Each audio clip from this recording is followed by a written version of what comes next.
Bismillahirrahmanirrahim. Alhamdulillah. Alhamdulillah wa kafa. Wassalatu wassalamu ala sayyidina Muhammadin al-Mustafa wa ala alihi wa sahbihi ahli sidqi wal wafa. Amma ba'du, qala Allah ta'ala fi kitabihil karim wa huwa asdaqul qa'ilin.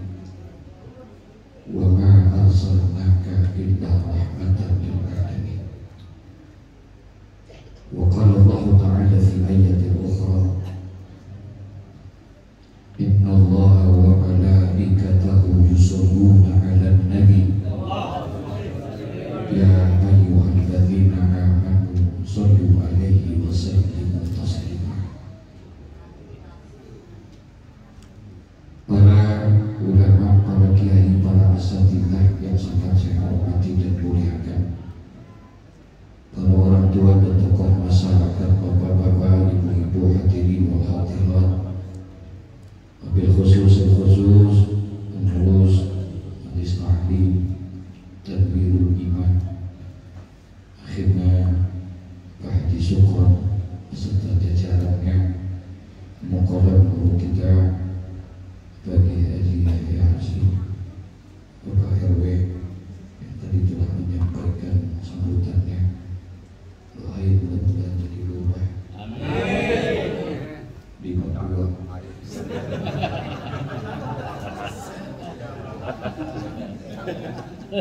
Para guru, para asatidzah,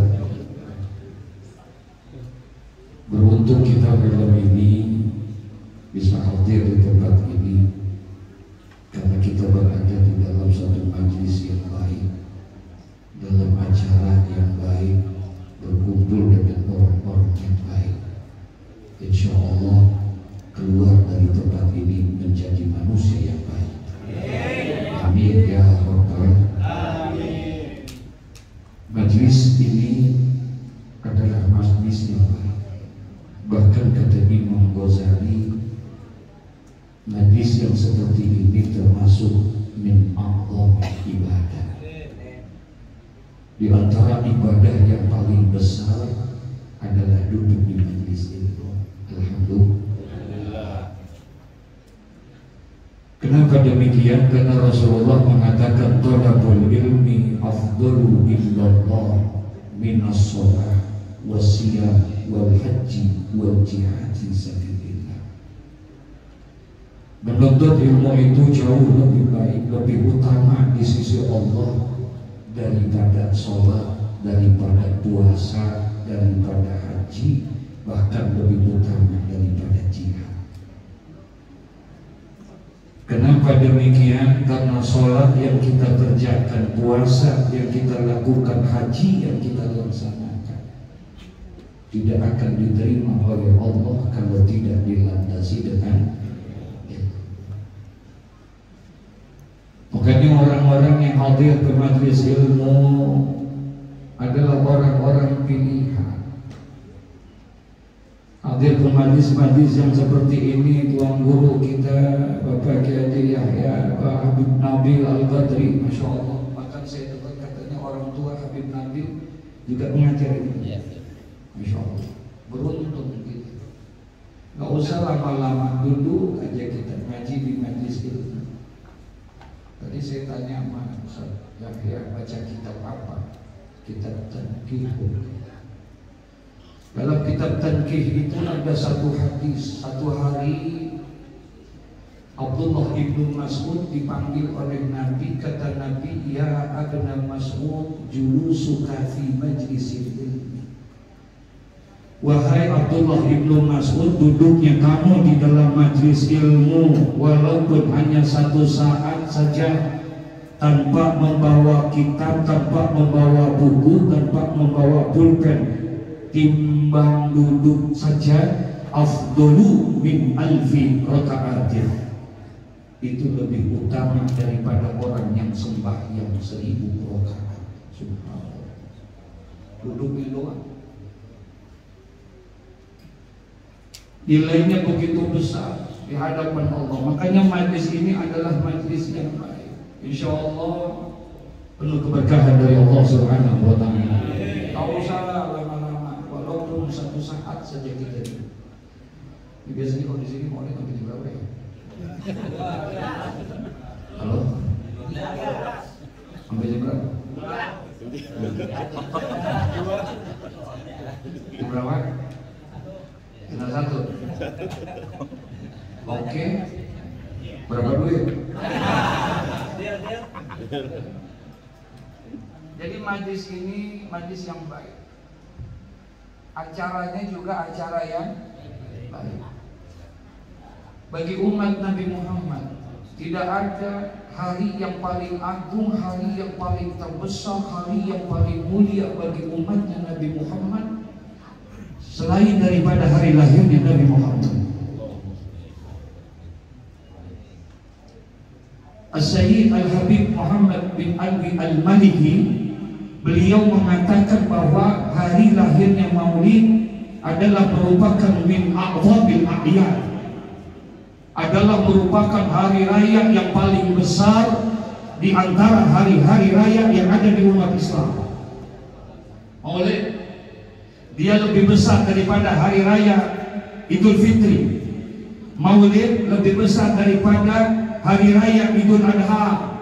Bahkan Maulid lebih besar daripada Lailatul Qadar. Kenapa demikian? Karena tidak akan ada hari raya Idul Fitri kalau tidak ada lahirnya Nabi Muhammad.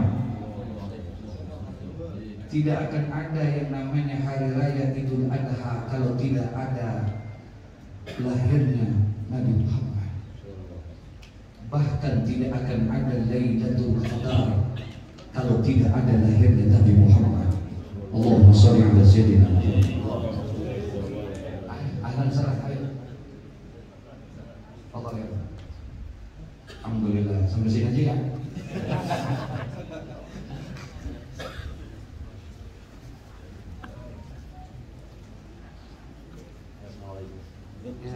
Guru. Barakallah. Fadhal ya.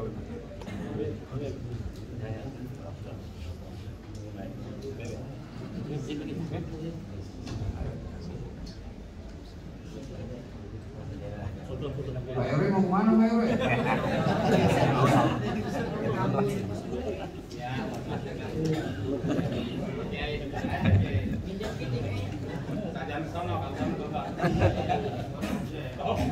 Diterusin jangan ini. Lanjut. Sampai di mana tadi? Merah kemana itu?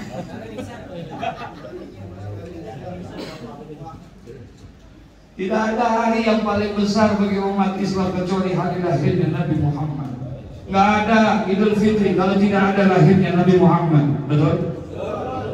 Nggak ada hari raya Idul Adha, nggak ada, bahkan tidak akan ada ini alam semesta kalau tidak ada lahirnya Nabi Muhammad.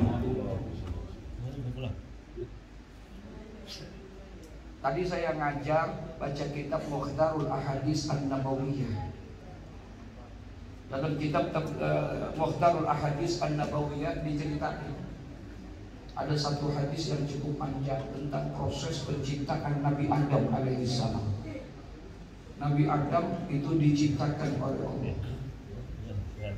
Panjangnya, tingginya Nabi Adam kata Nabi situ naziro 60 hasta.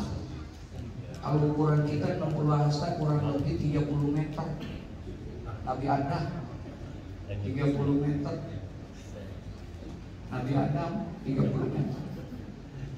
Nabi Adam 30 meter. Nabi Adam 30 meter tinggi apakah gitu ya? Ya Allah, saya nggak bisa bayangin tuh kalau orang 30 meter sepatunya nomor berapa kira-kira tuh? Ketika Nabi Adam, beliau tidak seperti kita, anak keturunan Adam. Inna ahadukum yajma'u khalquhu fi batnihi ummi. Kalau anak keturunan Nabi Adam, semua proses kelahirannya itu melalui rahim ibunya. Betul? Semua lari dari rahim ibunya. Tapi Nabi Adam tidak, beliau langsung diciptakan oleh Allah. Dia tidak ada ayah, dia tidak ada ibu. Allah langsung ciptakan Nabi Adam. Kita cari nama Adam, kakinya, tangannya, badannya, semua komplit. Tapi segitu gedenya tuh kaki, segitu kuatnya itu tangan, besarnya itu badan, belum bisa apa-apa sebelum ditiupkan ruh oleh Allah. Betul? Fayanfukhu fihi ruh, kemudian ditiupkanlah ruh kepada Nabi Adam. Ketika Nabi Adam ditiupkan ruh oleh Allah, kemudian Nabi Adam baru boleh bergerak, bangun, duduk kayak kita begini. Kemudian dipeloncorin kakinya, dia bersihin mukanya, karena memang Nabi Adam diciptakan dari apa? Halo, assalamualaikum. Udah sampai sini dah. Dibersihin mukanya Nabi Adam, kemudian Nabi Adam buka kedua matanya. Ya Allah, ketika dia buka matanya, dia lihat indahnya surga. Dari sekian banyak yang dia lihat keindahan surga, ada satu yang jadi perhatian Nabi Muhammad alaihissalam. Dari sekian banyak keindahan surga itu, ada satu yang dilihat oleh Nabi Adam. Apa? Ada satu tulisan besar di surganya Allah. La ilaha illallah Muhammadur Rasulullah. Ada namanya Nabi Muhammad. Orangnya udah ada belum? Orangnya udah ada belum? Tertulis besar, la ilaha illallah Muhammadur Rasulullah. Kaget Nabi Adam, ada nama Muhammad. Kemudian nanya kepada Allah, ya Rabbi, man huwa Muhammad? Allah, itu siapa Muhammad? Kok namanya ada di samping namamu? Man huwa Muhammad? Siapa itu Muhammad? Kok namanya berdampingan denganmu? Allah menjawab, laulahu ma khalaqtuka ya Adam. Adam, ketahui oleh engkau, kalau bukan karena Muhammad, aku tidak akan ciptakan engkau wahai Adam. Walaulahu ma khalaqtus samawati wal ard. Kalau bukan karena Muhammad, aku tidak akan ciptakan langit dan bumi. Walaulahu ma khalaqtul jannah wan nar. Kalau bukan karena Muhammad, aku tidak akan ciptakan surga dan neraka. Semua ini aku ciptakan karena aku ingin menciptakan Muhammad. Allahumma sholli ala sayyidina. Ini orang yang kita lagi beri hati. Makanya kalau kita mau bicarakan bagaimana tentang Nabi Muhammad, nggak cukup semalaman, nggak cukup saudara, karena begitu indahnya pribadi Nabi Muhammad. Cuma satu doang yang jadi buat kita ini malam kita kumpul ke sini hanya sekedar ingin membuktikan cinta kita kepada Nabi Muhammad. Betul? Betul? Jujur, Bapak cinta kepada Nabi Muhammad? Iya, ini. Cinta kepada Nabi Muhammad? Cinta nggak sama Nabi Muhammad? Pernah lihat Nabi Muhammad? Pernah jumpa Nabi Muhammad? Pernah bertemu sama Nabi Muhammad? Kok bisa cinta sama Nabi Muhammad? Ini yang hebat. Kalau Sayyidina Abu Bakar As-Siddiq, beliau cinta sama Nabi Muhammad, pantas Pak? Betul? Wajar kalau Sayyidina Abu Bakar As-Siddiq, beliau cinta sama Nabi Muhammad. Wajar beliau beriman sama Nabi Muhammad. Wajar karena beliau hidup di zaman Nabi Muhammad. Beliau berjumpa dengan Nabi Muhammad. Beliau bertemu sama Nabi Muhammad. Wajar. Kalau seandainya Sayyidina Umar bin Khattab, Sayyidina Utsman, Sayyidina Ali dan sahabat-sahabat lainnya radhiyallahu taala anhum, mereka cinta sama Nabi Muhammad, wajar. Mereka beriman, mereka berselawat sama Nabi, pantas karena mereka hidup bersama Nabi Muhammad. Tapi ada yang luar biasa, belum pernah jumpa sama Nabi, belum pernah ketemu sama Nabi, tidak hidup di zaman Nabi, tapi tumbuh iman kepada Nabi, cinta kepada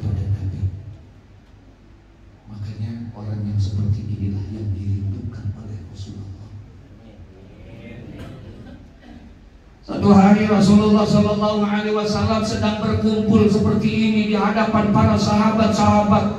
Hadir semua sahabat, hadir. Nabi Muhammad tiba-tiba berdiri seperti ini. Kemudian Nabi berkata, apa kata Nabi Muhammad? Mata alqa ikhwani, mata alqa ikhwani, mata alqa ikhwani. Berulang-ulang Nabi mengatakan itu. Mata alqa ikhwani, kapan aku bisa berjumpa dengan saudara-saudaraku? Kapan aku bisa bertemu dengan saudara-saudaraku? Aku rindu dengan mereka. Aku ingin berkumpul dengan mereka. Mata alqa ikhwani, kapan aku bisa berjumpa dengan saudara-saudaraku? Sahabat bingung, heran, nengok kiri kanan. Ngapain Nabi ngomong begini? Nabi pengen ketemu sama saudaranya. Berdirilah salah seorang sahabat kemudian bertanya, ya Rasulullah, alasna ikhwanaka ya Rasulullah. Ya Rasul, maaf ya Rasulullah, bukankah kami ini semua juga adalah saudara-saudaramu ya Rasul? Bukankah kami yang hadir ini semua adalah saudara-saudaramu? Faqala Nabi sallallahu alaihi wasallam. Kemudian Nabi berkata, kata Nabi, bukan. Kalian bukan saudara-saudara. Antum ashabi. Kalian adalah sahabat-sahabat. Aku rindu dengan saudara-saudara. Aku ingin berjumpa sama mereka. Aku ingin bertemu dengan mereka. Mata alqa ikhwani, kapan aku bisa berjumpa dengan saudara-saudaraku? Nanya lagi ini sahabat, ya Rasul, wa man ikhwanuka ya Rasulullah. Ya Rasul, kalau kami adalah sahabat-sahabatmu, lalu siapakah yang engkau maksud dengan saudara-saudaramu itu? Orang yang engkau rindukan, orang yang ingin sekali engkau berjumpa dengan mereka. Kalaulah kami yang hidup saat ini bersamamu, berjuang bersamamu, berjihad bersamamu, hanya sebatas sahabat-sahabatmu, wa man ikhwanuka ya Rasulullah. Siapa yang engkau maksud dengan saudara-saudaramu itu ya Rasul? Orang yang engkau rindukan dan engkau ingin berjumpa sama mereka. Apa jawabannya? Ikhwani unasun ya'tuna min ba'di amanu bi wa lam yarawni wa sallu alayya wa lam yaltaqu bi. Apa jawaban Nabi Muhammad? Kata Nabi Muhammad, ikhwani, yang aku maksud dengan saudara-saudaraku, kata Nabi Muhammad, orang yang aku rindukan, orang yang ingin berjumpa sama mereka, unasun ya'tuna min ba'di, adalah orang-orang yang hidup bukan pada zamanku, kata Nabi Muhammad. Orang-orang yang hidup sesudah wafatku, kata Nabi Muhammad. Amanu bi wa lam yarawni, mereka beriman kepadaku padahal mereka belum pernah melihat aku. Wasallu alayya wa lam yaltaqu bi, mereka bersolawat kepadaku padahal mereka belum pernah berjumpa dengan aku. Itulah orang yang aku rindukan, kata Nabi Muhammad. Dan insya Allah di antara orang-orang yang dirindukan oleh Nabi Muhammad adalah kita yang hadir pada malam hari. Amin ya Rabbal, amin ya Rabbal. Yang pernah lihat Nabi, bagaimana Nabi cinta sama Nabi, basah lisan kita dengan selawat kepada Nabi Muhammad. Ini doang enggak? Cinta sama Nabi, cinta enggak? Halo? Ini ada orangnya kok kagak sini? Cinta sama Nabi? I love you. Ya Allah. Apa tanda cinta kita? Iya bedanya. Ya, satu aja. Jangan hilangkan cinta kita kepada Nabi Muhammad. Hanya itu yang akan bisa menemani kita. Kalau ngikutin akhlaknya kayaknya mah kagak sanggup dah. Betul ya? Terlalu mulia akhlaknya Nabi Muhammad. Nggak ada makhluk yang paling mulia akhlaknya sampai dipuji oleh Allah dalam Al-Quran. Wa innaka la'ala khuluqin azim. Nggak ada yang sanggup ikutin akhlaknya Nabi Muhammad. Nabi Muhammad tuh akhlaknya bisa nunjukin akhlakul karimah, bukan hanya kepada kawan dan teman, bukan. Nabi Muhammad bisa menunjukkan akhlaknya yang mulia, yang baik, yang agung, bukan hanya sama kawan dan kerabat, enggak. Tapi justru Nabi Muhammad bisa menunjukkan akhlakul karimahnya kepada musuh dan lawannya. Itu yang luar biasa. Betul? Makanya 87% berhasilnya dakwah Nabi Muhammad adalah karena akhlak Nabi Muhammad. Akhlaknya, beliau bisa baik. Kalau baik sama orang yang baik itu mah biasa, betul ya? Iya. Tapi Rasulullah enggak. Makanya ini 3 kata Nabi. Kalau ini bisa kita ikutin, insya Allah masuk surga. Jangan Nabi doang.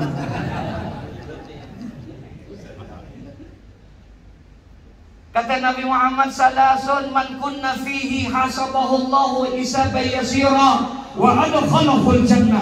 3 kata Nabi, barang siapa yang 3 akhlak ini ada pada dirinya, maka dia akan masuk ke dalam surga, enggak pakai dihisab dengan hisaban yang berat. Allah.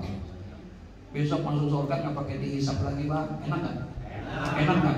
Kagak ditanya lagi, kagak ditanya sholatnya semuanya, enggak ditanya semua, langsung. Itu hisab, Pak. Kalau dalam kitab tafsir Yasin, Syekh Hamam Mizadah bilang hisab itu lamanya 10.000 tahun. 10.000 tahun lama bukan gitu. Nah, besok enggak, ada orang yang kagak pakai hisab, enggak pakai antri lewat pintu samping, langsung masuk surga. Enak kan? Mau? 3 nih. Yang pertama kata Nabi, kalau kamu pengen masuk surga tanpa dihisab dengan hisaban yang ringan, yang pertama, ini akhlaknya Nabi, tu'ti man haramaka. Berbuat baiklah kamu kepada orang yang pelit sama kamu. Ini urusan gampang apa susah nih guys? Ada mau ribet. Tunggu. Berbuat baiklah kamu kepada orang yang pelit sama kamu.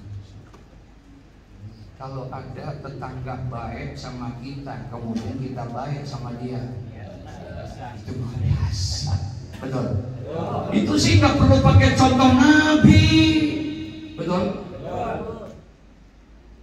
Nabi bisa baik sama orang yang pelit. Nih, lah kita udah capek-capek dagang, banting pulang, peras keringat, pagi, sore, siang, malam, kerja, dagang, usaha, ada duit, suruh bagi sama orang pelit, kira-kira bagaimana sih? Najis gua. Nih, tapi itulah akhlak Nabi.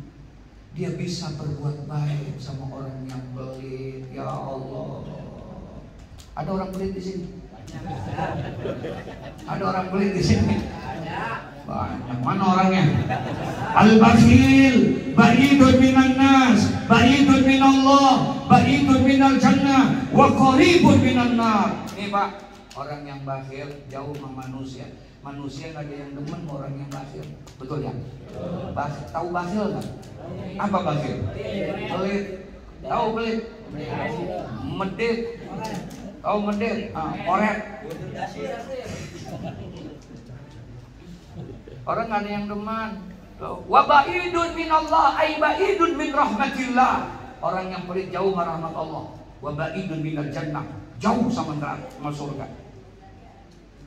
Bahkan Allah haramkan surga buat orang yang pelit. Allah haramin. Ustaz Yahya dulu suka ngaji sama Mu'alim Sofiyadani. Dulu ngaji sama Mu'alim Sofiyadani, baca kitab Wasiyatul Mustafa lil Imam bin Ali karamallahu wajhah. Itu dalam kitab itu diceritain Nabi lagi Isra Mi'raj minal Masjidil Haram ila Masjidil naik langit 1, 2, 3, tembus langit yang ke-7, tembus ke Sidratul Muntaha, sampai Baitul Ma'mur. Ada surga, ada neraka. Ketika lihat surga, kaget Nabi. Ra'aitu maktuban ala babil jannah. Aku lihat di pintu surga itu ada tulisan besar. Jadi di pintu surga ada tulisan besar, ada banner. Di surga ada banner. Ada banner, ra'aitu maktuban ala babil jannah. Aku lihat di pintu surga itu ada tulisan begitu besar. Apa tulisannya? Anta muharramatun ala kulli bakhilin wa akin wa namamin. Masya Allah. Ada tulisan di pintu. Surga diharamkan buat orang yang bakhil. Surga diharamkan buat anak yang durhaka kepada kedua orang tuanya. Dan surga diharamkan buat orang yang mengadu domba. Tuh. Ada tulisan gede tulisan. Orang pelit dilarang masuk. Itu akhlaknya Nabi itu yang pertama, baik sama orang. Gampang apa susah? Kagak jujur. Mau lihat masih bohong aja. Kira-kira ini urusan gampang apa susah? Gampang apa susah? Ya Rabbana. Yang kedua, mudah-mudahan ada gampangan gitu. Ini akhlaknya Nabi. Kalau kamu pengen masuk surga, kan pakai dihisab. Yang pertama, baik sama orang yang pelit. Yang kedua, watafu amman zalamaka. Memberikan maaf kepada orang yang telah berbuat zalim kepada kita. Memberikan maaf kepada orang yang telah berbuat zalim kepada kita. Itu akhlak Nabi. Ada orang jahat sama kita, zalim sama kita, jangankan balas, marah aja enggak. Ini gampang apa susah? Halo? Assalamualaikum. Gampang apa susah ya? Ya Allah, ya Allah. Abu Bakar Al-Siddiq datang ke rumah Nabi. Nabi udah meninggal. Dia datang pengen nengokin anaknya Siti Aisyah. Aisyah ini istrinya Nabi Muhammad, tapi dia anaknya Abu Bakar Al-Siddiq. Jadi Abu Bakar Al-Siddiq bukan hanya sekedar sahabat Nabi, tapi dia juga adalah mertuanya Nabi Muhammad. Nabi udah meninggal, datang nih Abu Bakar ke rumah Aisyah. Dan sampai rumah Aisyah ngobrol sama anak ya. Habis ditinggal sama siapa? Sama suaminya, ngobrol kan. Lagi ngobrol. Abu Bakar nanya, Aisyah, boleh nggak aku nanya satu? Apa? Kira-kira ada nggak perbuatan Rasulullah yang belum saya contoh? Aisyah, ada nggak kira-kira perbuatan Rasulullah yang belum saya tiru? Kata Aisyah, Abah, kayaknya semua pekerjaan dan perbuatan Rasulullah sudah engkau tiru semuanya, sudah engkau contoh. Rasulullah tahajud, engkau tahajud. Rasulullah duha, engkau duha. Rasulullah jihad, engkau jihad. Rasulullah sedekah, engkau pun sedekah. Kayaknya udah semuanya diikutin, udah ditiru dan diteladani. Mungkin satu yang belum ya Abah. Apa itu Aisyah? Maaf Abah, suami saya Rasulullah setiap pagi suka pergi ke pasar Madinah, terus bawa makanan. Untuk siapa? Di situ ada nenek-nenek. Di pasar Madinah ada nenek-nenek udah tua. Baru saya salah. Di pasar Madinah ada nenek-nenek udah tua.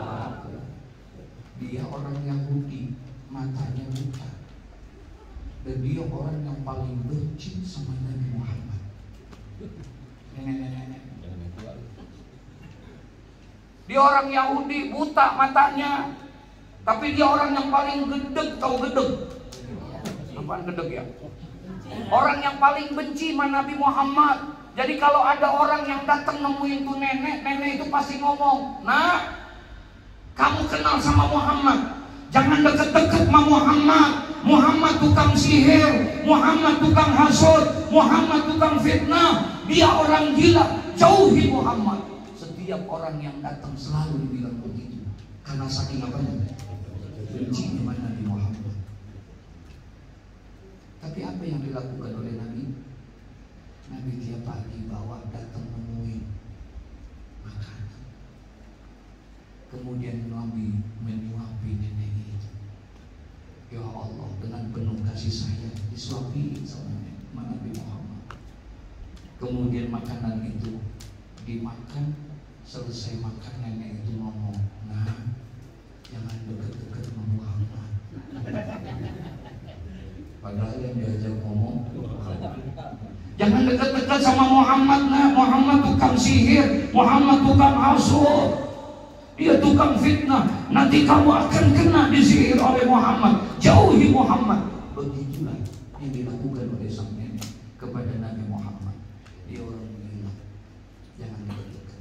Ya Allah, Nabi nggak marah, Pak. Besok datang lagi, tambah sayang Nabi, tambah penuh perhatian sama dia. Begitulah yang dilakukan oleh Nabi Muhammad sampai Nabi meninggal dunia. Dengar begitu, Abu Bakar minta izin, Aisyah, mulai besok minta izin, saya mau contoh itu, saya mau cari nenek itu. Akhirnya besoknya datang Abu Bakar ke pasar bawa makanan. Kemudian dia cari siapa? Nenek itu. Didatengin, ketemu tuh nenek. Datang sama Abu Bakar. Abu Bakar langsung menyuapi nenek itu. Disuapi oleh Abu Bakar As-Siddiq.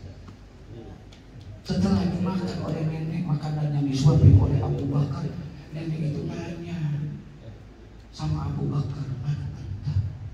Kamu ini siapa?" Abu Bakar pikir matanya buta. Dia nggak tahu siapa yang datang. Dia nggak lihat siapa yang nyuapin dia. Betul? Kata Abu Bakar, "Saya bohongin." Ngomong lagi ya, "Nek, saya orang yang biasa nyuapin nenek. Saya nih orang yang biasa datang pagi-pagi ngasih makanan sama nenek." Apa jawaban nenek itu? "Bukan. Engkau bukan orang yang biasa menyuapi saya. Mata saya memang buta. Saya nggak lihat siapa yang datang menemui saya. Mata saya memang buta. Saya nggak tahu siapa yang menyuapi saya. Tapi saya yakin, seyakin-yakinnya orang yang biasa menyuapi saya adalah orang yang berakhlak mulia, orang yang punya perhatian kepada orang tua. Kenapa? Karena dia menyuapinya penuh dengan kasih sayang. Beda sama ente, nyuapinya kasar."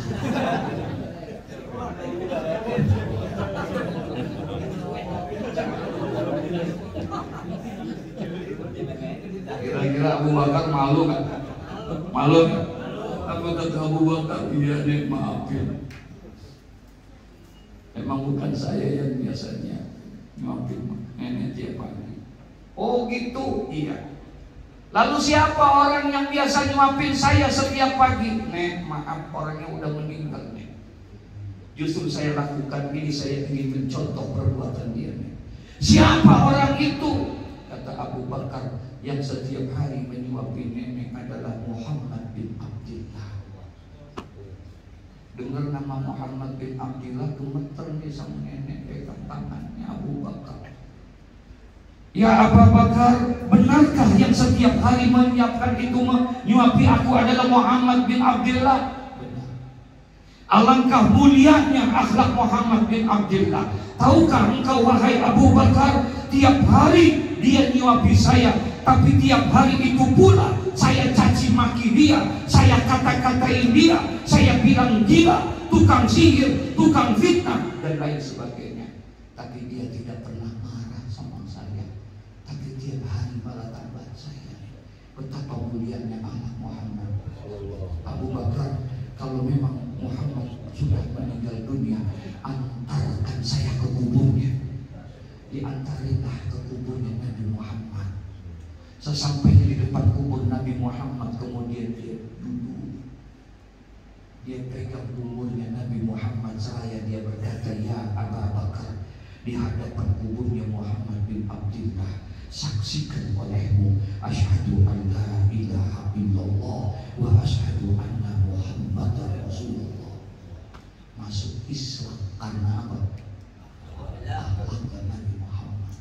Gak marah saudara, dibilang gila. Kalau kita RW gila.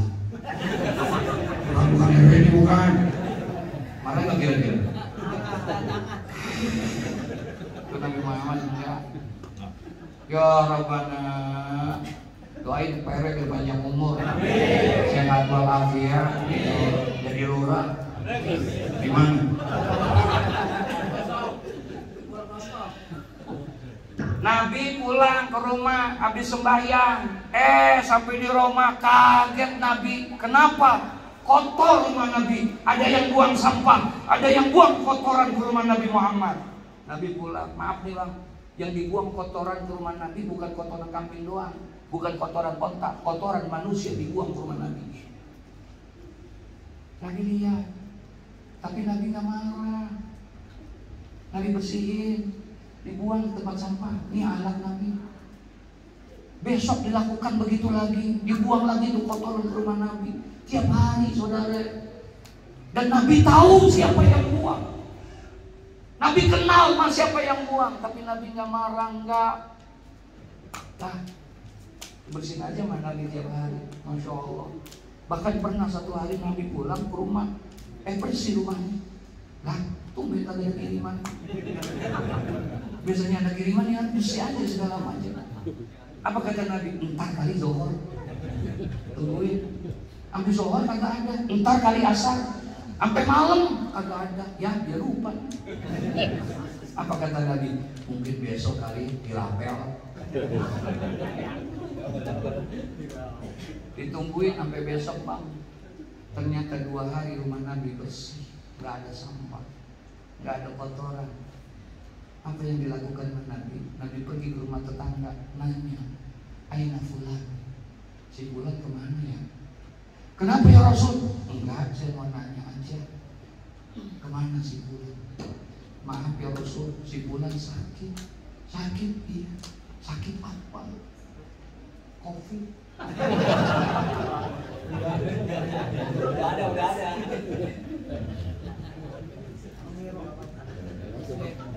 Panas, demam tinggi, udah 2 hari dia sakit ya Rasulullah. 2 hari? Iya. Oh pantas. Udah 2 hari rumah saya bersih. Ternyata orangnya sakit. Apa yang dilakukan sama Nabi? Pulang nanya sama Aisyah, ada makanan nggak di rumah? "Kenapa ya Rasulullah?" "Enggak ada makanan." "Enggak, mohon maaf ya Rasulullah, enggak ada makanan, cuma ada korma doang di satu rantang." "Oh, boleh nggak aku minta?" "Buat apa ya Rasul?" "Saya mau nengokin orang yang sakit." "Siapa yang sakit ya Rasulullah?"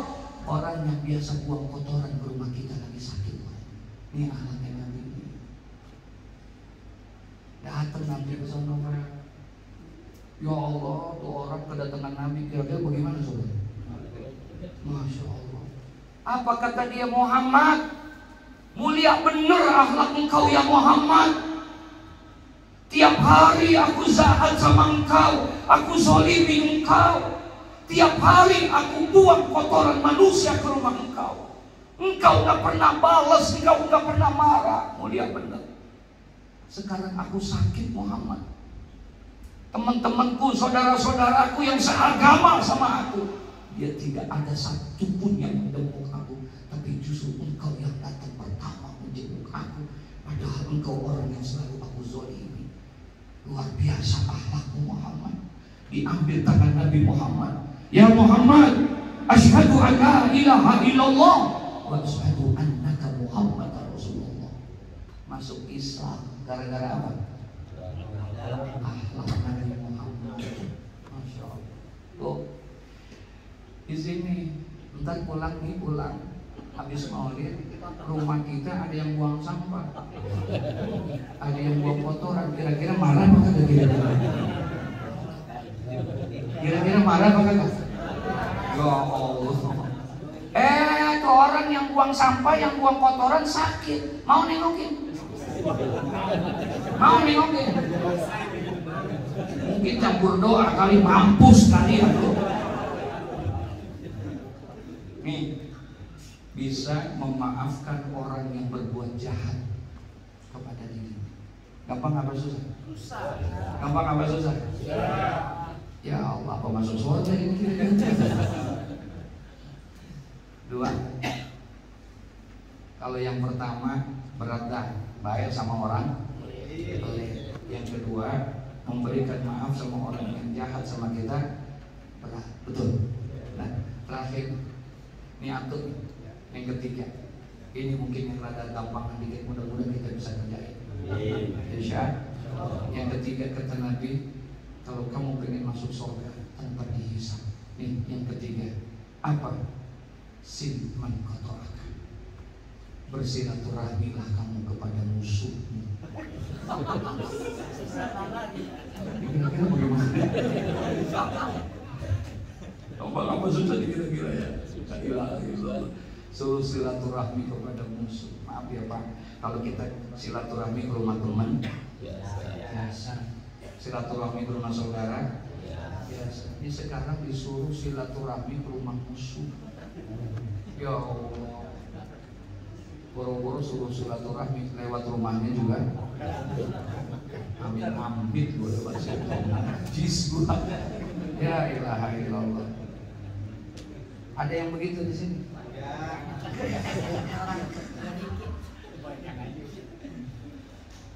Ini alatnya Nabi, bisa silaturahmi kepada musuhnya. Tuh. Makanya Allah paling benci bang sama orang yang suka mutusin tali silaturahim. Mohon maaf nih, tiap malam tahajud, bagus nggak? Bagus tidak? Tiap malam tahajud, pagi duha, baca Quran gak pernah tinggal, Senin Kamis puasa. Masya Allah, tiap malam tahajud bang, pagi duha, baca Quran, bukan baca Quran, apal Quran 32 juz. Banyak. Ada orang tiap malam tahajud, pagi duha, baca Quran gak pernah tinggal, puasa Senin Kamis, tapi dia mutusin tali silaturahim. Demi Allah, tidak akan diterima amalnya oleh Allah Subhanahu wa ta'ala. Isnani la yanzurullahu ilaihima yaumal qiyamah. Ada dua kelompok manusia yang nanti pada hari kiamat dia tidak akan diberikan rahmat oleh Allah. Allah benci banget sama dua. Siapa dia? Yang pertama, qati'ur rahim, orang yang memutuskan tali silaturahim. Wajah rusuh, orang yang jahat sama tetangganya. Nauzubillah. Tuh, satu, benci. Baik sama orang yang pelit, memberikan maaf kepada orang yang jahat, bersilaturahmi kepada musuh. Jelas? Kalau udah jelas, assalamualaikum warahmatullahi wabarakatuh. Izin saya langsung